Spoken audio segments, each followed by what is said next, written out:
back in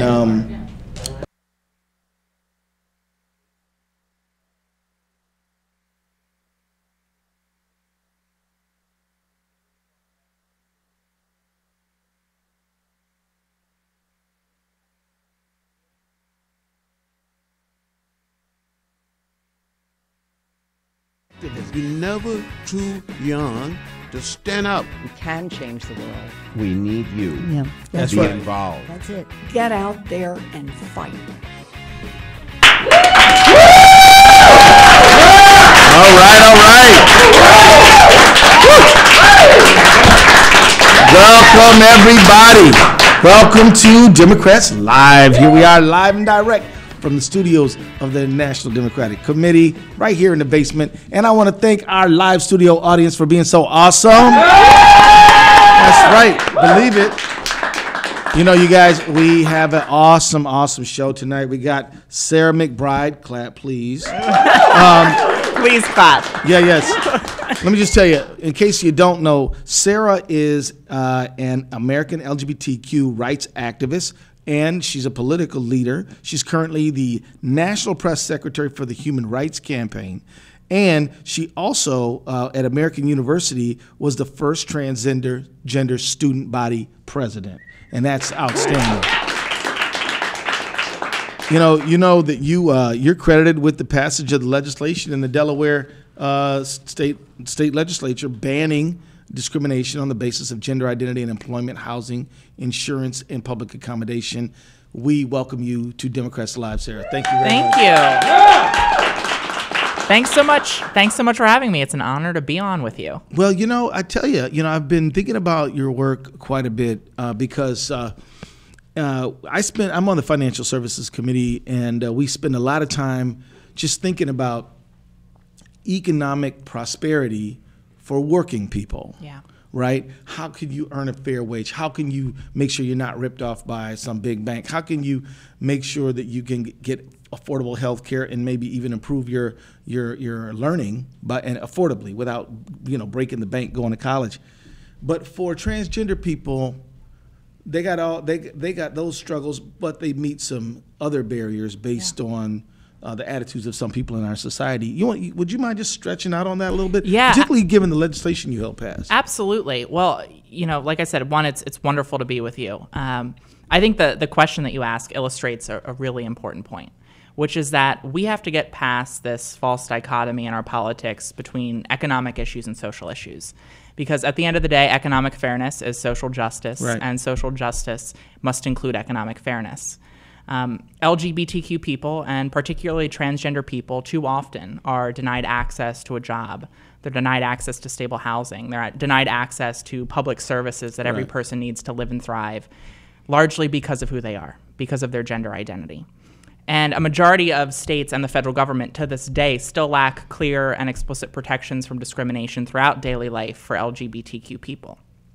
And while we're having these conversations, we must recognize that you cannot have equality for every single person if you have an economy that is working for only the privileged few. Right. But at the same time, you can't have an economy that works for everyone while anyone is excluded from a job simply because of prejudice or discrimination or bigotry. Yeah. And so we have to address all of these issues head on. Yeah. And I think that that's one of the great things about the progressive agenda is that we recognize that, as Audre Lorde says, no one lives single-issue lives. There's no such thing as a single-issue cause because no one lives single-issue lives. And that's so important to remember as transgender people face disproportionately high rates of unemployment, of homelessness, of poverty. The discrimination, the issues of equality that we're facing have a very real impact on whether we can put food on the table, whether we have enough money in our pockets, whether we can afford health care. These are economic issues. Absolutely, and also in terms of like medical insurance. Right. If you need to afford your medication or any type of surgery, Right. These things are things that you should be entitled to, but sometimes you have to fight these insurance companies. That's exactly right. One of the most frequent forms of discrimination that transgender people face are these blanket exclusions that forbid coverage of what's called transition-related care in health insurance plans, in many health insurance plans. Right. Despite the fact that the American Medical Association and every single major medical association has affirmed that Healthcare for transgender people, including for transition-related care, is medically necessary. Right. And we actually saw a lot of progress over the 8 years of the Obama administration after the passage of the Affordable Care Act in removing those barriers and in combating discrimination against transgender people in healthcare. But recently there have actually been reports that the Trump administration is attempting to roll back and undermine the protections that transgender people have fought for and gained under the Affordable Care Act, and it will have not just dire consequences, but in some cases deadly consequences. Right. Well, I wonder if you could just share with folks listening sort of your perspective on what this anti-trans bigotry is really all about. I mean, look, people in the trans community are no more violent than anyone else, probably less so. Yep. And yet, you have these people who want to make a big deal about going to the bathroom. They want to they make a big deal out of all this stuff that's not a big deal. What is driving this? That is such a great question. One of the things that people ask me more than anything else is, why are we talking so much about bathrooms? And the first response that I have is that transgender people would rather be talking about anything but bathrooms. Right. We want to talk about dignity and fairness throughout daily life. And yes, that includes access to restrooms, but we want to talk about more than that. It's anti-equality activists and politicians who Right. are focusing in on bathrooms. I think throughout every generation, far right-wing politicians have sought to find boogeymen to distract from their poor economic policies, to distract from their policies that are harming working people. And right now, transgender people are one of the several boogeymen that the far right wing has decided to prey on. Well, it's bullying, you know? It is legislative and political bullying. And the reason why they focus in on bathrooms is twofold. The first is that they understand from a messaging standpoint, everyone feels a little bit vulnerable in restrooms. And so when you're talking about a perceived change or a perceived policy, when it impacts restrooms, people start to get a little bit nervous. But it's also more insidious than that. It's that anti-equality politicians and activists have talked about restrooms in every single battle for civil rights in the last 60 years. Tell it. They talked about bathrooms and they focused in on bathrooms during the Civil Rights Act. Yeah. They talked about bathrooms and focused in on bathrooms during the push for the Equal Rights Amendment. They talked about bathrooms in the early days of the gay rights movement in the 80s. They tried to stall the Americans with Disabilities Act, talking about bathrooms, and now they're talking about bathrooms when it comes to trans people because they understand that if they lose on every single other issue, housing, employment, public accommodations outside of restrooms, if they win on restrooms, it is the closest thing to a silver bullet to pushing transgender people or a marginalized community out of public life. And that's something, yeah. Because if you can't use a restroom that makes sense for you, that's safe and easy for you to access, then you can't go to work. You Right. can't go to school. You can't leave your house for more than a few hours. Yeah. And so these efforts, they are an insidious and dangerous agenda to push LGBTQ people back into the shadows and back into the closet. Yeah, no doubt, you're right. I mean, I have a visual of these white and colored bathrooms, you know what I mean? And now, people look at it correctly as an absurd policy, but it existed for hundreds of years. Yeah. And people were like into this, right? This bathroom thing was really keeping them up at night.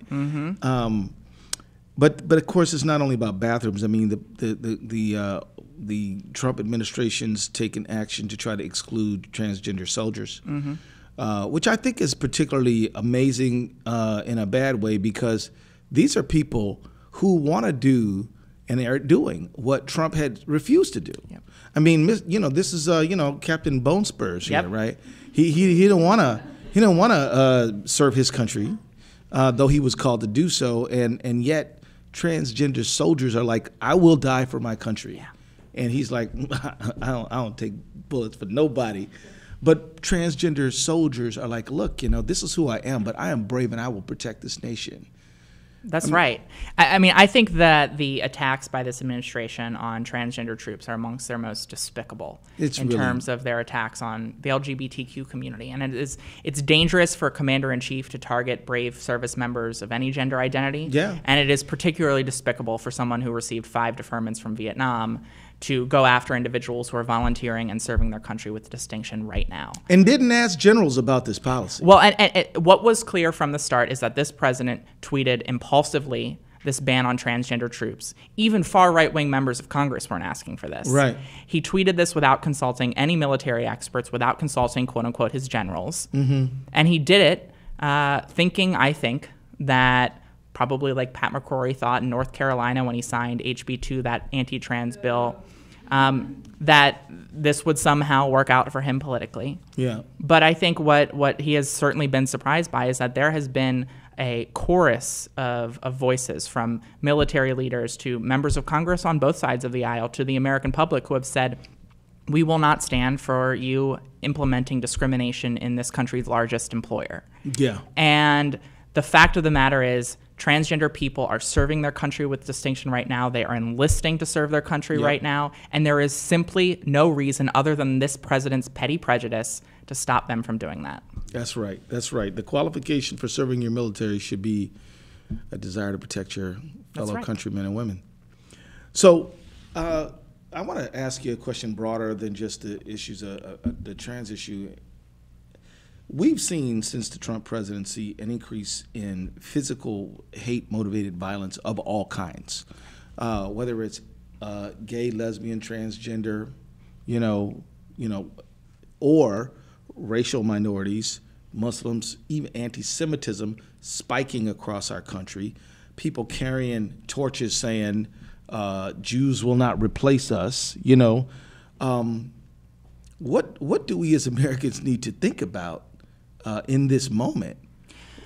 Well, I think Heather Heyer literally mowed down because she was protesting the Nazis and the Klan. I'm sorry to interrupt, but I just thought it's appalling what we're seeing right now in this country. And while the hate and the prejudice that we are seeing has always existed, there is no question that we have political leaders who are emboldening and appealing to some of the darkest undercurrents of American society. Right.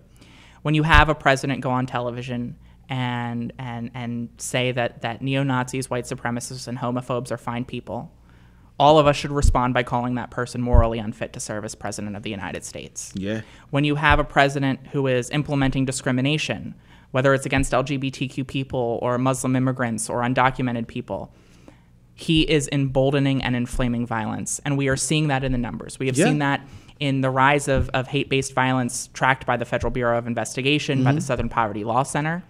Last year was the deadliest ADL. Last year was the deadliest year on record for the transgender community. Yeah. At least 25 transgender people, mostly trans women of color, were killed. Sure. And when you are living at the intersection of multiple marginalized identities, when you're forced to face transphobia and homophobia and misogyny and racism, those prejudices can have often deadly consequences. Be lethal. Yeah. And we right now have a choice as a country.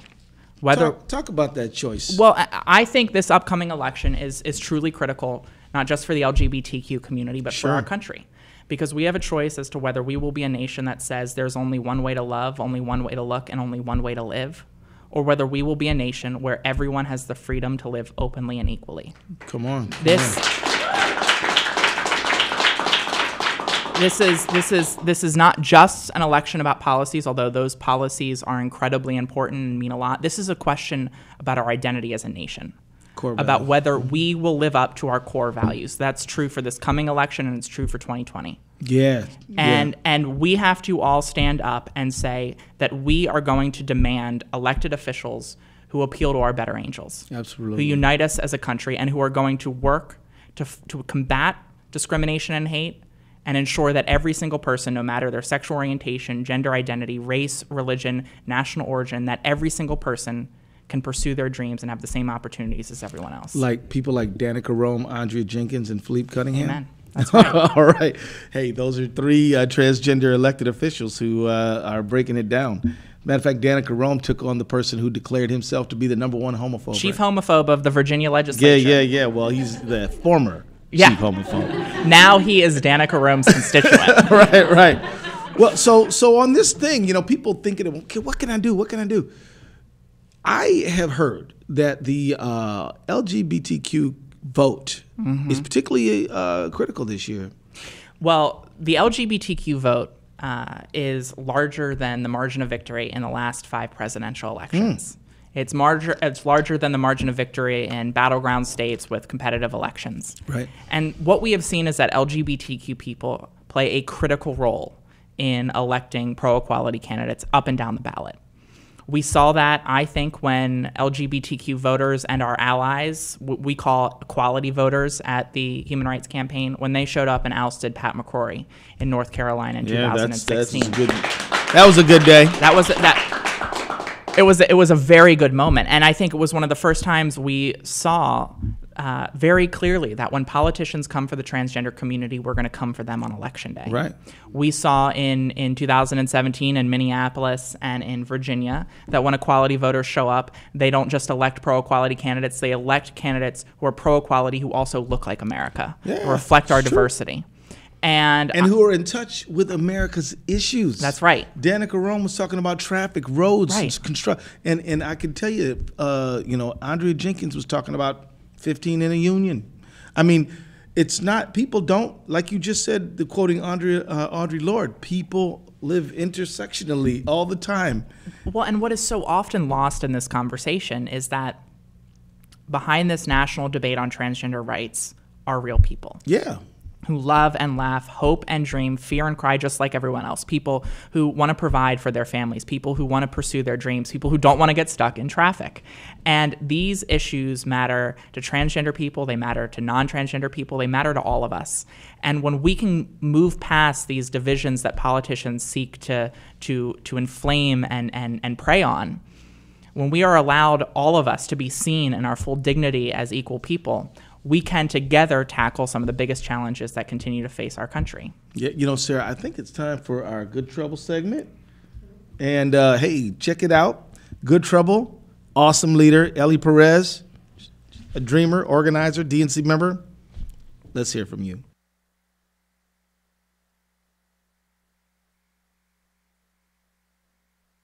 How long can we be patient? We want our freedom and we want it now. When you see something that is not right, not fair, not just, get to stand up and find a way and to get in trouble, good trouble, necessary trouble. My name is Ellie Perez. I grew up in Phoenix, Arizona. My parents brought me to this country when I was about 4 years old. I went to elementary school in Phoenix, I went to middle school in Phoenix, and I went to high school in Phoenix. I had amazing teachers who told me that if I went to school and if I got good grades and if I worked really hard, I could do whatever I wanted and I could have a good life. When I turned 16, I learned that I was undocumented, and that changed my whole life. I had planned to be a trauma nurse, but when you're 16 and you realize that you can't continue going to school after that, your dreams kind of shatter. I did the most American thing that anyone would do. I started to fight back, getting people involved, getting them registered to vote, and getting them out to the polls. Teaching them what your American duty is, to stand up and to fight for others. This is the country where dreams come true. I grew up as an American. I am an American. Ellie Perez, getting in good trouble. We like that. That's awesome. Well, Sarah, we have some folks here. We have an awesome studio audience, and they got some questions for you. But before we go, I just want to ask you one quick question. Who do you carry with you as you're on your struggle and you're fighting for human rights and you're getting up every morning and getting back out there? Who's in your heart? Well, that's a deep question and a really good question. I recently wrote a book called Tomorrow Will Be Different, where I share my journey as a transgender woman and advocate. But more than anything else, I share the journey of my relationship with an incredible person, a transgender man and activist named Andy Cray, who was the love of my life. I met Andy shortly after I came out as transgender, fighting for LGBTQ equality, and we fell in love. After we started dating, Andy was diagnosed with cancer. He went through radiation, chemo, and surgery. After initially getting a clean bill of health, he eventually received the news that every single cancer patient fears. His cancer was back, it had spread, and for him it was terminal. When Andy didn't have much time left, he asked me to marry him. We married on the rooftop of our building in August of 2014, just 3 weeks after his terminal diagnosis. And then a week after that, he passed away. And after his passing, I reflected on all of the experiences and lessons I had learned from Andy. And for me, the person who I carry in my heart more than anyone else is my late husband, Andy. Mm-hmm. And I think about every single day, what would Andy do? What would Andy do? He taught me how to love and be loved. He taught me how to live the values I fight for at work in my own life. But more than anything else, the lesson that I learned from Andy that I carry with me is that every single day matters when it comes to building a world where every person can live their life to the fullest. What Dr. King called the fierce urgency of now. Mm-hmm, mm-hmm. And so for me, I always try to remember that when we ask any person in this country, whether they're a worker just trying to get by, whether they're an LGBTQ person seeking equality, whether they're a person of color seeking justice, when we ask them to sit back and allow for a slow conversation to take place before we treat them with respect, we are asking that person to watch their one life pass by without the dignity and fairness that they deserve. Whew. And for me, Power. I carry Andy with me. I carry that lesson with me, and I remember that change cannot come fast enough. And so for me, that's given me the energy to move forward. It's given me the fire to move forward, and it's given me a passion behind making sure that we can deliver change as quickly as possible. Sarah McBride, everybody. Well, hey, what do you guys got? Hi, my name's Kat. I have a question. So I grew up in Salt Lake City, Utah as an LGBTQ person, and not the friendliest of places to grow up in that circumstance. I actually have a question for both of you in a similar vein. Keith, I think for you, your faith might be something that is, people have a tough time talking about it. I guess in general, just being somebody who's kind of different. What advice do you have for kids who, have a difficult time being themselves? I mean, youth suicide rates right now are the highest in some circumstances that they've been because of LGBTQ stuff, but also because of faith, race, and ethnicity. Yeah. You want to take that one, sir? Well, it's one of the most difficult questions I get asked when I'm on the road for the Human Rights Campaign. It's one of the hardest questions to answer because everyone's life is so different. And I have traveled this journey with so many different privileges and levels of support that unfortunately aren't the reality for far too many people. But what I always try to tell LGBTQ people across this country is that, in my work, I have dealt with a lot of hate and a lot of discriminatory and bigoted comments and actions. And in reflecting on them and in wondering whether, frankly, I could do this work and whether I could put one foot in front of the other, I came to the realization that everyone suffers from an insecurity. Everyone suffers from something that society has told them they should be ashamed of. And the thing about LGBTQ people is that we have conquered that insecurity. We have conquered that fear. We have taken that fact about ourselves and not just accepted it, but oftentimes walked forward from a place of pride. And the bullies see that power. They see that individual agency in conquering our biggest fears, and they are jealous of it. And so what I try to tell any young person who is struggling with who they are, who wonder whether the heart of this country is big enough to love them too, that you are powerful. You are powerful just by being. And that is a fact, that is a truth that we carry with us from the scariest of spaces to the safest of places. And with that power, if we stand together, I truly believe that we are unstoppable. I've always believed that getting active about your own life, being your own agent, has therapeutic effects. Amen. It makes you feel stronger and better. It makes you feel more in control. It alleviates your stress and anxiety. And so I just want to say amen to what you just said. Step out there, be who you are. Don't let anybody put a cover over your light.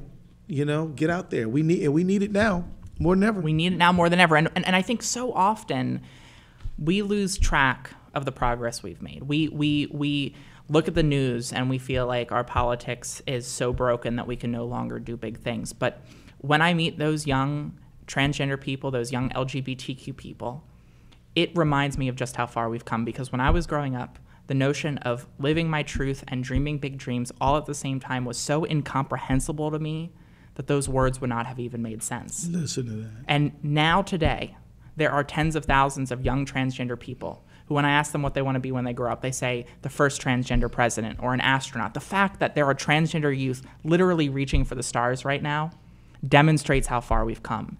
And we hear that politics is so often the art of the possible, but at the end of the day, politics at its best is the art of transforming impossibility into possibility into reality. And the fact that these young people exist, the fact that they even exist today demonstrates how far we've come. And if we've done it before, then we can do it again. That's right. That's right.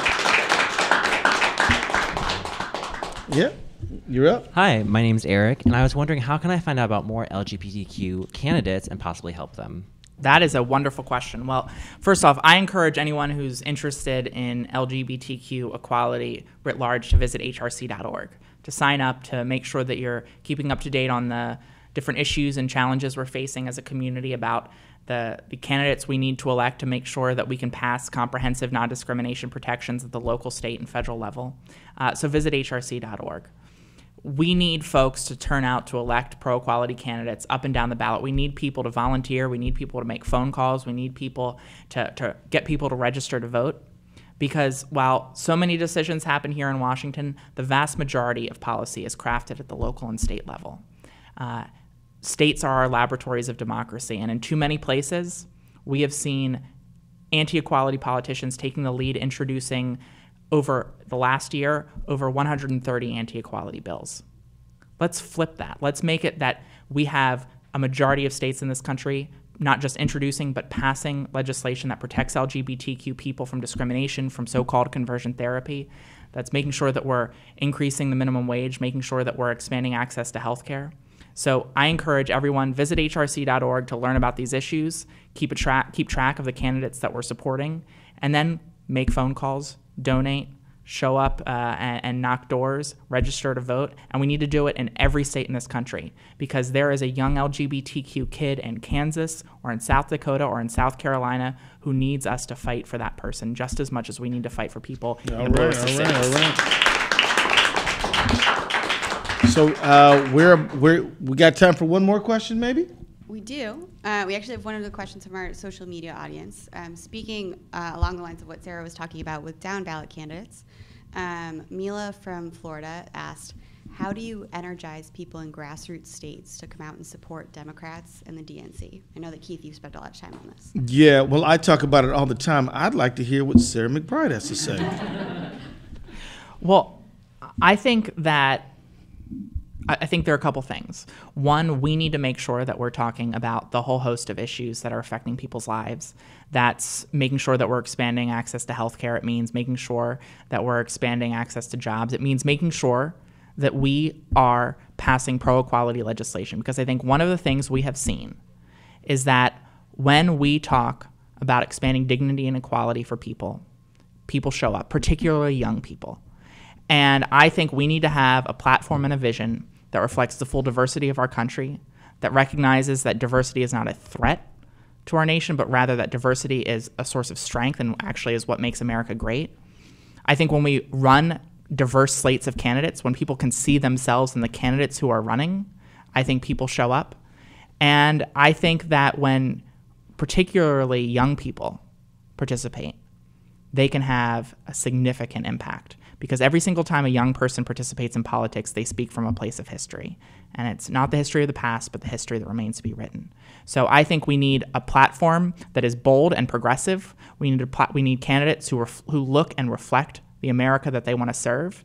And we need to make sure that we're engaging young people. We're talking about equality, and we're turning out people of every single background in every corner of this country, because, as I just said, we need to elect pro-equality individuals in states like Delaware, in states like New York, in states like California, but we also need to elect them in South Carolina and North Dakota and Alaska. True.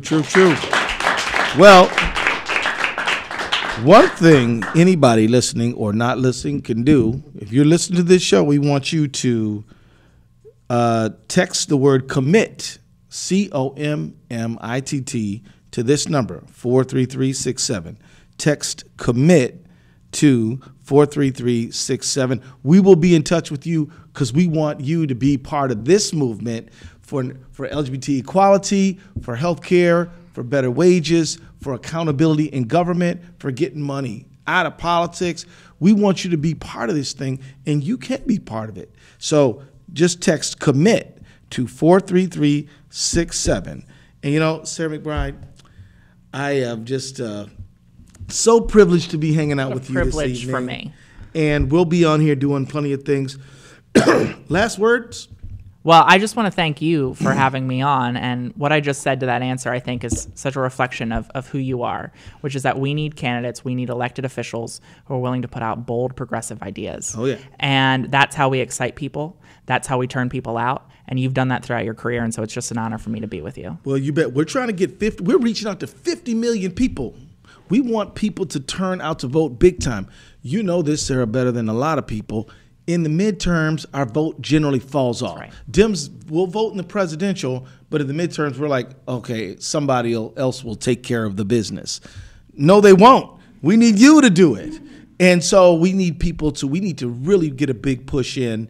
And I tell you, when you are out there knocking on doors, doing social media, engaging directly with people, you don't have to wonder what the message is. They're telling you what they're going through. And you just reflect what folks are dealing with, and you will be that strong advocate and that leader. So, hey, look, Sarah, thanks a lot. Awesome. I want to say thanks to the whole crew here at the DNC. You guys are the best. And I want to thank you for tuning in. Democrats Live, very important that we are in communication, that we're talking to each other all the time. Let me just remind you, text COMMIT, COMMIT, to 433-67. We will see you next time on Democrats Live.